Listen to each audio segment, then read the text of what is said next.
Avant l'assainissement, les collaborateurs du groupe Nef s'installent sur la zone mise à leur disposition. Ils recouvrent escaliers, couloirs et espaces de travail pour les protéger. Ils commencent par prélever un échantillon d'eau qui sera envoyé à un laboratoire accrédité à des fins d'analyse. Ce procédé sera répété après l'assainissement pour apporter la preuve que le revêtement ne nuit en rien à la qualité de l'eau potable.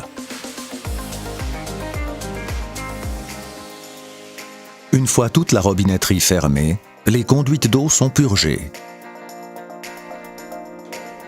En fonction de l'objet, il est possible de mettre en place un dispositif provisoire d'alimentation en eau potable.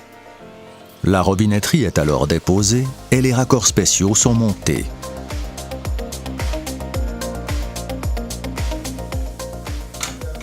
Les conduites sont tout d'abord asséchées dans les règles de l'art, puis nettoyées de l'intérieur par un processus de sablage.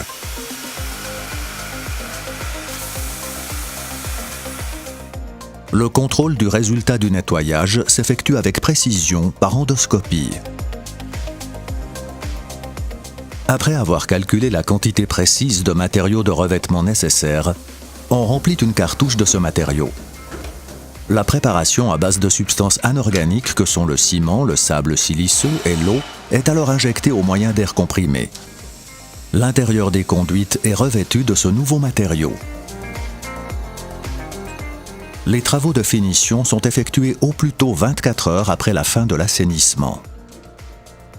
La robinetterie est à nouveau raccordée et les conduites sont remplies. Si on le souhaite, une nouvelle robinetterie remplace l'ancienne.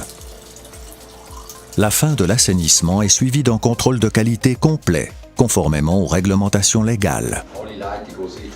Le système de conduite d'eau potable peut alors être remis en service.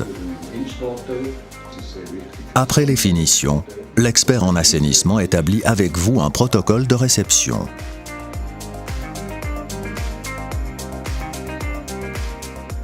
Avec plusieurs milliers d'assainissements d'unités d'habitation de toutes catégories, le groupe Nef est votre partenaire personnel et compétent pour l'assainissement des conduites d'eau potable. Anne Rosanne, la version originale d'un assainissement des conduites d'eau potable par l'intérieur sans résine époxy.